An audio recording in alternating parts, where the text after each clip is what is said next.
Nous vous souhaitons la bienvenue dans cette présentation vidéo du multiserveur RC2J mis au point à la Haute École Arc par Jason Racine et Johan Chavaya dans le cadre du cours Conception d'OS. Le but de ce projet est de mettre au point une passerelle autonome fonctionnant sur une cible ALIX et offrant à des clients dépourvus de système d'exploitation la possibilité d'en obtenir et d'accéder à Internet. La configuration utilisée sera détaillée au cours de la démonstration. La première connexion à remarquer est une connexion série directe entre un ordinateur de développement et la cible ALIX. Cette connexion utilise un adaptateur série USB. Utilisons une machine virtuelle Debian installée sur l'ordinateur de développement pour nous connecter à la cible ALIX via cette interface série. Cette commande permet d'initier la connexion série en utilisant une vitesse de 38400 baux configurée sur la cible ALIX lors de son installation. L'indication Connected indique à la réussite de l'opération. Connectons l'alimentation de la cible ALIX. Le démarrage du mini-PC commence. Rapidement, le démarrage du système Debian embarqué s'amorce. Celui-ci peut prendre un peu de temps car Debian est malgré tout un système relativement lourd et la cible ALIX utilisée n'est pas un PC très puissant.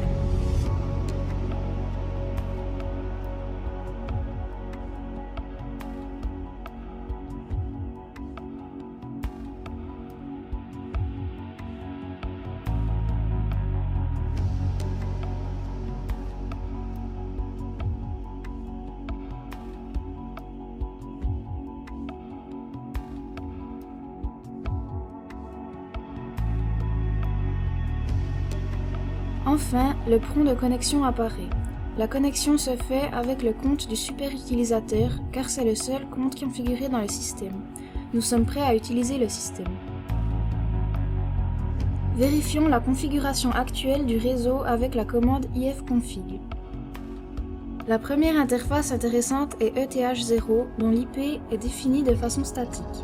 Il s'agit de l'interface représentant le réseau interne de notre passerelle.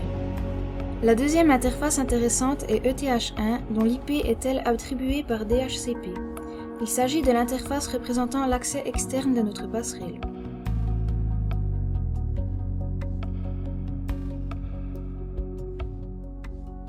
Voyons maintenant la configuration réseau plus en détail. L'ordinateur de développement est connecté au réseau Wi-Fi TF car c'est le seul à ne pas être entravé par un proxy et à ne pas bénéficier d'une sécurité particulière empêchant son utilisation dans le cadre actuel. Ce réseau Wi-Fi donne à l'ordinateur de développement un accès à Internet sans proxy. L'ordinateur de développement est connecté par deux câbles à la cible ALIX. Le premier, jaune, représente le réseau interne. L'adresse IP de l'ordinateur de développement sur ce réseau est attribuée par le serveur DHCP installé à la cible ALIX. Un ping à destination du serveur nous permet de vérifier le fonctionnement correct de ce réseau.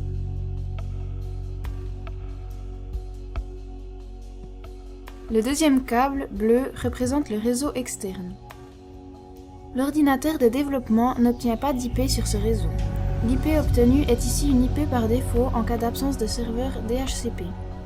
Les paramètres système de Mac OS X nous permettent d'établir un pont entre cette interface réseau et l'interface Wi-Fi, simulant un réseau externe sans proxy.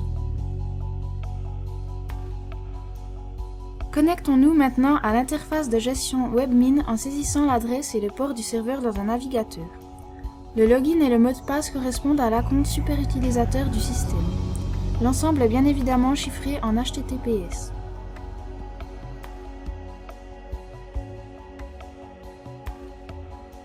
Les différents menus de gauche permettent d'accéder aux outils de gestion des différents services de la machine. Avec cette interface, on peut gérer les serveurs DNS,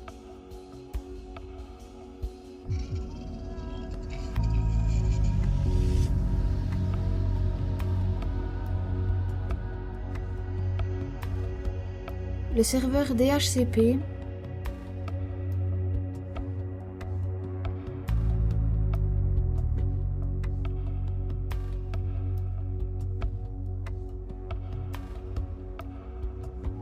le serveur NFS ainsi que beaucoup d'autres options. Retournons à la page d'accueil. nous constatons que la date et l'heure sont réglées de façon incorrecte. Cela est dû à l'absence de pile CMOS sur la carte mère de la cible Alix qui perd donc de telles informations lorsque l'alimentation est coupée. Un simple clic dessus nous permet de régler ces paramètres simplement. Nous réglons la date et l'heure de façon à correspondre à ceux de l'ordinateur du développement.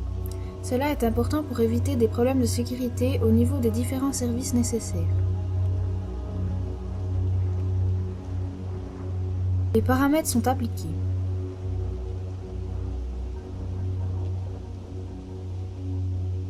De retour sur la page d'accueil, nous constatons que le réglage a pris effet.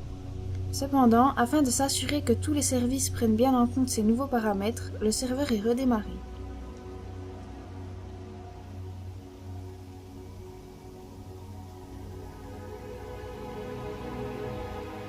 Cette fois-ci, nous raccourcissons volontairement le temps de démarrage en coupant un extrait de la vidéo. Le serveur est prêt. Nous allons utiliser une deuxième machine virtuelle pour démontrer le fonctionnement du démarrage PXE. La configuration de cette machine est la suivante. Une seule interface réseau est connectée à cette machine, pointée directement à l'adaptateur Ethernet connecté au câble jaune, représentant le réseau interne de la passerelle. Le lecteur CD virtuel est vide et aucun disque dur n'est présent dans la configuration de la machine. Finalement, le seul périphérique autorisé dans la séquence de boot est la carte réseau.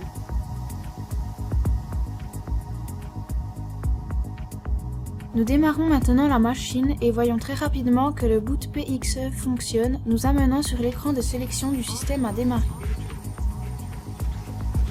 Un appui sur Enter amorce le chargement de l'image par le réseau et rapidement le démarrage du système Debian commence.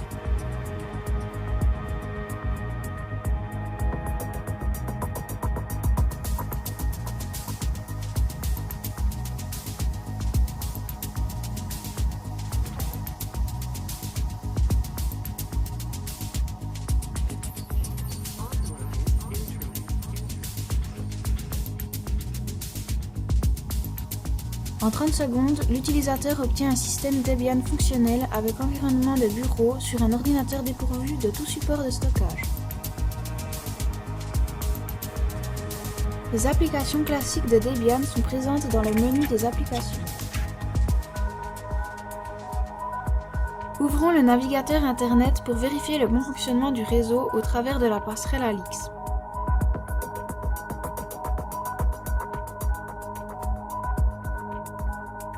En accédant à google.ch, on constate que le réseau semble fonctionner. Effectuons une recherche un peu plus poussée pour s'assurer que tout est en ordre.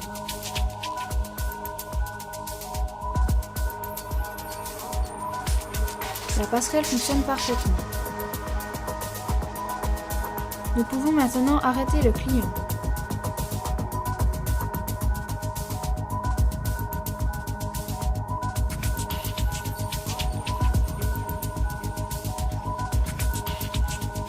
L'arrêt ne prend que quelques secondes.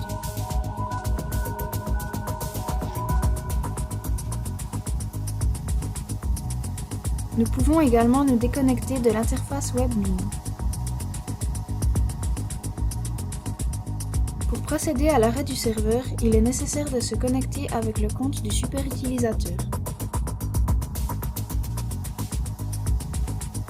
La commande d'arrêt est envoyée.